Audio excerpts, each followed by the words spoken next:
আসসালামু আলাইকুম। Marketplace guideline এটা হইলো আমার একটা প্রিমিয়াম কোর্সের একটা মডিউলার পার্ট। তো এটা আমার কাছে মনে হইছে পাবলিক করে দেওয়া দরকার। কারণটা হইতেছে অনেক বিজ্ঞানার আছে যারা বেশ কনফিউজড থাকে। তো তাদের অনেক প্রশ্নের হয়তো এখানে উত্তর দেওয়া থাকতে পারে। আবার এটাই যে চূড়ান্ত কোনো গাইডলাইন ব্যাপারটা কিন্তু এমন না। কারণ আমি নিজে পার্সোনালি কাজ করছি আপওয়ার্কের সাথে, মানে ফাইবার freelancer.com নিয়ে খুব বেশি আইডিয়া আমার নাই। তবে আমি যতটুকু শিওর যে এই গাইডলাইনগুলো ইন জেনারেল যে কোনো মার্কেটপ্লেসের ক্ষেত্রেই সত্য হবে। সো আপনার তারপরেও যদি কোনো স্পেসিফিক গাইড দিতে মন চায় বা কোনো সাজেশন দিতে মন চায়, এটা কমেন্ট সেকশনে জানাইতে পারেন। তাহলে যে হয়তো ব্যাপারটা দেখতেছে, যার এটা হেল্প হওয়ার মতো, তার হয়তো অনেক হেল্প হবে। তো চলেন আমরা আমাদের কন্টেন্ট নিয়ে কথা বলি। আপনার কিছু ইম্পর্টেন্ট ব্যাপার হলো মাথায় রাখতে হবে। প্রথম যে ব্যাপারটা আপনার মাথায় রাখতে হবে, check their payment method if verified or not. আপনার যদি স্কিল না থাকে, আপনার প্রোফাইল যদি ভালো না হয়, যেমন কেউ আপনাকে কাজ দিতে চায় না, তেমন যদি একটা ক্লায়েন্টের পেমেন্ট মেথড ভেরিফাইড না থাকে, আপনি সেটা অ্যাপ্লাই করবেন কিনা এটা ভাবার ব্যাপার আছে। কারণটা হইতেছে যে আপনি ওইখানে কাজ করতে গেছেন কেন? আপনি একটা সার্ভিস বেশ কষ্ট করে শিখছেন, সেটা ওয়েব ডিজাইনিংই হোক, সেটা গ্রাফিক ডিজাইনিং হোক, ডিজিটাল মার্কেটিং হোক, বা হোয়াট এভার দ্যাট ইজ, আপনি এটা সেল করতে যাইতেছেন কোনো না কোনো মার্কেট প্লেসে। বাট সেইখানে কেউ যদি ব্যাপারটা সার্ভিসটা আপনার নিতে চায় উইদাউট এনি পেমেন্ট, অবশ্যই আপনি সেটা দিবেন না। অনেক স্ক্যামার আছে যারা আপনাকে ওই মার্কেট প্লেসের বাইরে নিয়ে যেতে চাবে, বা আপনাকে ইমেলের থ্রুতে কাজ দিতে চাবে, বা আপনার কাছে বলবে যে আগে কিছু টাকা ডিপোজিট করতে। বাট আলটিমেটলি এরকম কোনো স্ক্যামে প্রথম দিকে আপনি যাবেনই না। মানে পেমেন্ট মেথড ভেরিফাইড নাই এমন কোনো কাজের দিকে আপনি যাবেনই না। যখন আপনার এক্সপিরিয়েন্স হয়ে যাবে তখন আপনি বুঝবেন যে পেমেন্ট মেথড ভেরিফাইড না হইলেও একটা কাজ লেজিট হইতে পারে। কিন্তু সেই রিস্ক আপনি কখন নেবেন? যখন আপনি মোটামুটি একটা এক্সপিরিয়েন্স লেভেলে যাবেন। শুরুর দিকে এক্সপেরিমেন্ট করার মতো আমাদের কাছে এত বেশি লাক্সারিয়াস টাইম নাই। সো দ্যাটস ওয়াই আমরা পেমেন্ট মেথড কীভাবে ভেরিফাইড আসে বা নাই সেই জিনিসটা আমরা দেখবো। তো চলেন আমি আপনাকে ডিরেক্ট আপওয়ার্কের ওই ফাইন্ড ওয়ার্কের পেজে নিয়ে যাই, সেখানে গিয়ে দেখাই যে কোনটা পেমেন্ট মেথড ভেরিফাইড আর ভেরিফাইড না। এইখানে দেখেন প্রথমটাতে কি বলছে, তার হলো এলিমেন্টর এক্সপার্ট দরকার, যে I need a professional to audit my website and help me with specific issues in a first instance, বা অমুক তমুক যা মন চাই লিখছে। এখন দেখেন এখানে কিন্তু তার পেমেন্ট মেথড আনভেরিফাইড, মানে পেমেন্ট মেথড কিন্তু তার ভেরিফাইড না। সে স্পেনে থাকে, আপনি এটুকু বুঝলেন। ইন্ডিয়া যদি এটা হয় আপনি নিশ্চিন্তে ওটা মানে বাদ দিয়ে দিবেন, মানে নগদ ফার্স্ট কথা। তো আর এরপরে যে ব্যাপারটা হইতেছে যে ইন্ডিয়া যদি পেমেন্ট মেথড ভেরিফাইড থাকে, কাজ যদি ভ্যালিড মনে হয় তাইলে করবেন, আদারওয়াইজ আনভেরিফাইড ইন্ডিয়া নগদ বাদ। আচ্ছা, এরপরে যে ব্যাপারটা থাকতেছে সেটা হইতেছে পেমেন্ট মেথড ভেরিফাইড, এইটা কিন্তু ভেরিফাইড, এই যে এখানে কিন্তু ভেরিফাইড সিম্বল আছে। তো এই জিনিসটা আপনি বুঝতে পারবেন যে তার কোনো রেটিং নাই, বাট তার পেমেন্ট মেথড ভেরিফাইড, তার মানে কাজটা কিন্তু লেজিট। তো এই জিনিসটা আপনি নোটিস করবেন যে তার পেমেন্ট মেথড ভেরিফাইড নাকি ভেরিফাইড না। এরপর আপনি যেটা করবেন, check their previous ratings, their rating matters too. এখন আপনার রেটিং ছাড়া যেমন আপনাকে কেউ কাজ দিতে চায় না, অনেকে যেমন এটাও করে যে ফাইবারে অনেকে দেখছি যে নিজে রেটিং কেনে, এই সমস্ত কাজও করতে যাবেন না। কারণ কেন রেটিং কিনবেন? আপনি আপনার টুডে টুমোরো কাজ আপনি পাবেন, আপনার রেটিংসও আপনি পাবেন, এটা নিয়ে কোনো সমস্যা নেই।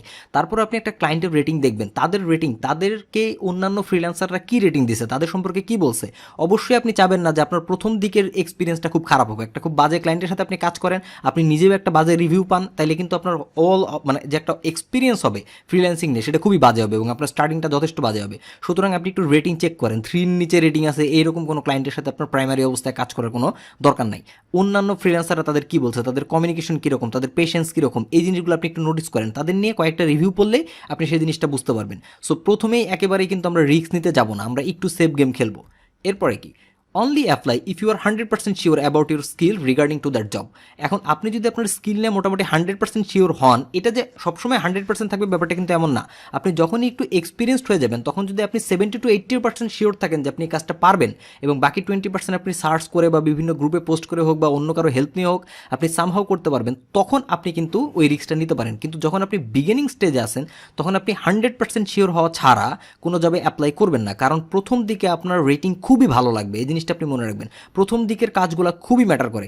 দ্যাটস ওয়াই আপনি কিন্তু চেষ্টা করবেন যাতে আপনি মোটামুটি শিওর যে না আপনি এটা পারবেন, আপনার স্কিল আছে, আপনি এর আগেও এরকম কাজ মোটামুটি প্র্যাকটিসে করছেন, তখনই আপনি শুধুমাত্র এটাতে অ্যাপ্লাই করবেন। Okay, try to ask question related to the work as much as possible. এখন যেই জবটা পোস্ট করা হয়েছে ওই জবটা নিয়ে আপনি রিলিভেন্ট কোশ্চেন করেন। আপনি একটা জিনিস নোটিস করে দেখবেন যে আমি যখন বিভিন্ন ডাক্তারের কাছে যাই, ডাক্তার যদি আমাদেরকে বিভিন্ন প্রশ্ন করে আমার কেমন অনুভূত হয়, কেমন লাগে, কি হয় না হয়, এবং তারপর যদি সে ওষুধ দেয় আমার খুব ভালো লাগে, মনে হয় যে আরে কঠিন ডাক্তার, ভালো ডাক্তার। বাট যে ডাক্তার মনে করেন ওরকম কিছু দেখে না, যেমন এই যে আমার যে ট্রিটমেন্ট মাঝে মাঝে হয় অ্যাপোলোতে আমার যাইতে হয়, ওইখানে কি করে, একটু একটু হাঁটায়, একটু চোখ দেখে, একটু এদিক ওদিক করে, এবং তারপরে মানে জাস্ট বিল দিয়ে চলে আসতে হয়।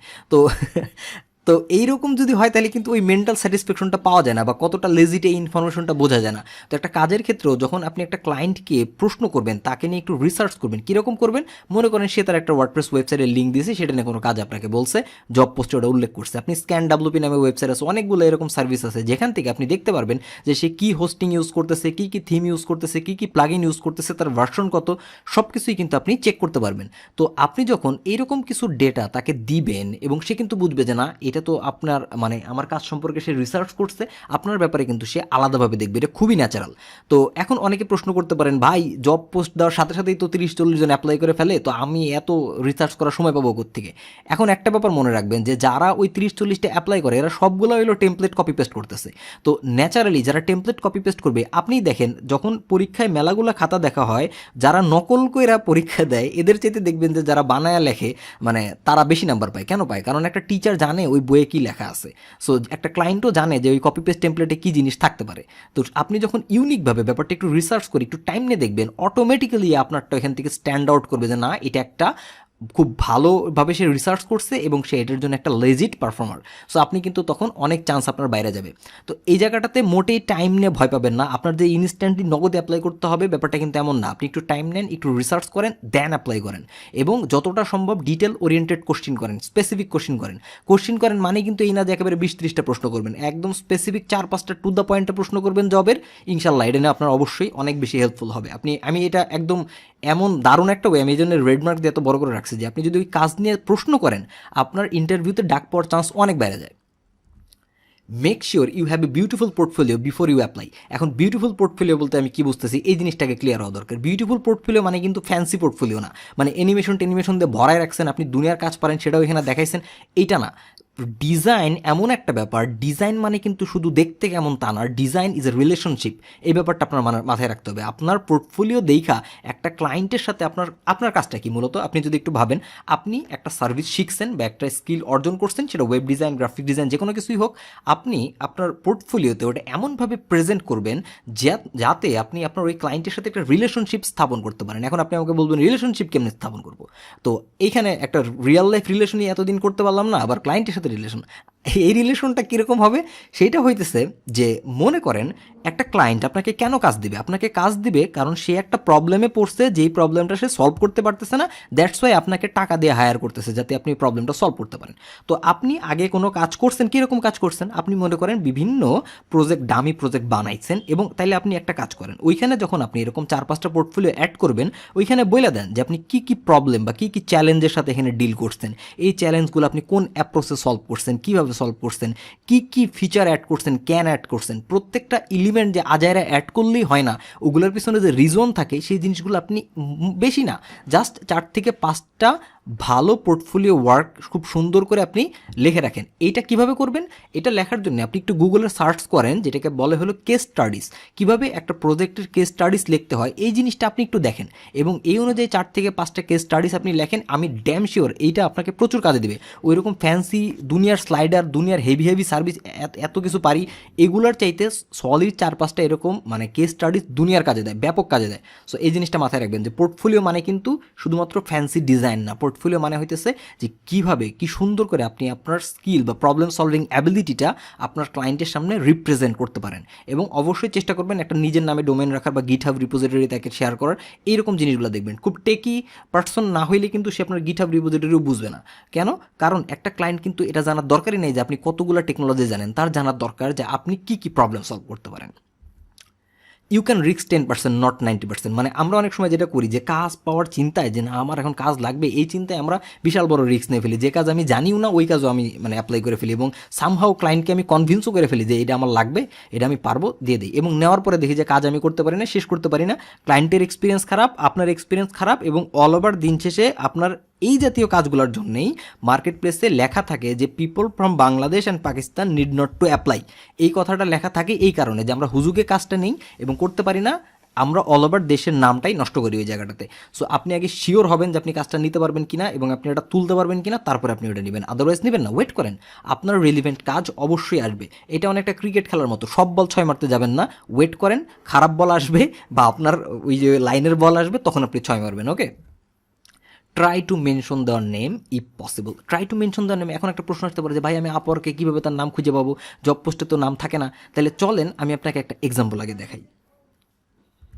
এখানে একটা জব পোস্ট আছে যেটা হলো ধরেন ওয়ার্ডপ্রেস ওয়েবসাইট ডেভেলপমেন্ট। আপনি যদি এটা ওপেন করেন, এটা ওপেন করার পর আপনি দেখবেন যে নিচে রিভিউ সেকশন আছে। এই রিভিউ সেকশনে গেলে আপনি দেখবেন যে অন্য ফ্রিল্যান্সার তাকে নিয়ে কী রেটিং দিয়েছে।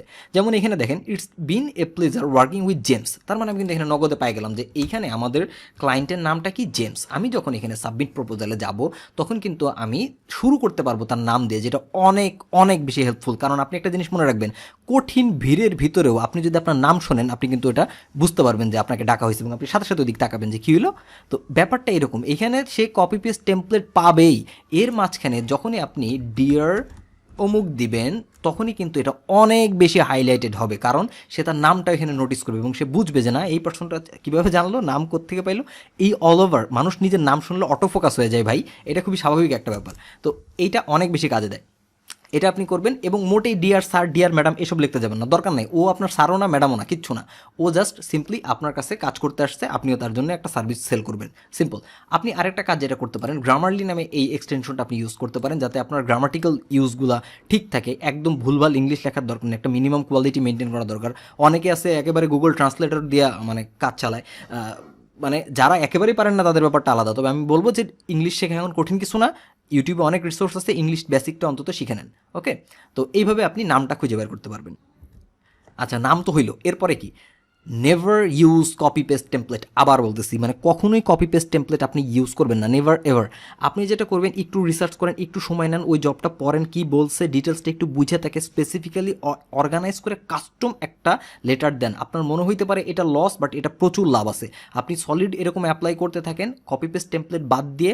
আমি আপনাকে বলতে পারি অবশ্যই আপনি আপনার কাজের যে আলটিমেট সফলতা সেটা পাবেন। এই জিনিসগুলো যদি আপনি অ্যাপ্লাই করতে থাকেন, টুডে টুমোর আপনি হয়তো ইনস্ট্যান্টলি ফলাফল পাইতেছেন না। এইখানে তিনটা জিনিস লাগে ফ্রিল্যান্সিংয়ের ক্ষেত্রে, বেসিক্যালি তিনটা জিনিস লাগে সাকসেসফুল হইতে। একটা হইতেছে স্কিল, আর দুইটা হইতেছে কি জানেন, দুইটা হইতেছে হলো ধৈর্য এবং ধৈর্য। সো এই জিনিসগুলো যদি আপনি মেনটেন করতে পারেন, এগুলো যদি আপনি অ্যাপ্লাই করতে পারেন, অবভিয়াসলি টুডে টুমোরো আপনি কাজ পাবেন। এবং always keep that confidence in you, যে আপনি কনফিডেন্স রাখেন যে অবশ্যই হবে, অবশ্যই হবে, এবং এখন হয় নাই আবার হবে, এখন হয় নাই আবার হবে। ব্যাংকে পড়ার কিছু নেই, এটা এমন কোনো বিগ ডিল না। ফ্রিল্যান্সিং ছাড়াও আপনি এতদিন বেঁচে ছিলেন, সামনেও থাকবেন, হয়তো এখন স্ট্রাগল করতে হবে, কিন্তু কখনোই নিজের ভ্যালু কমাবেন না। আপনি কাজ পাইতেছেন না জন্য $5 কাজ করা শুরু করবেন, ব্যাপারটা কিন্তু এমন না। একটা ফুল ওয়েবসাইট $5 কেউ বানায় না, সো আপনিও বানাবেন না। সো আপনি আপনার কাজের মূল্যটা বজায় রাখবেন এবং সে অনুযায়ী অ্যাপ্লাই করতে থাকবেন। ইনশাল্লাহ আমরা সবাই খুব ভালো কিছুই করতে পারবো। সো ইনশাল্লাহ এগুলো যদি আপনাদের কাজে লাগে, ভালো লাগে, আপনারা অবভিয়াসলি অন্যদের সাথে শেয়ার করতে পারেন, বা আপনার নিজের কোনো থটস থাকলে সেটাও আমাদের সাথে শেয়ার করতে পারেন। টিল দেন টাটা, দেখা হবে নেক্সট কোনো টিউটোরিয়ালে।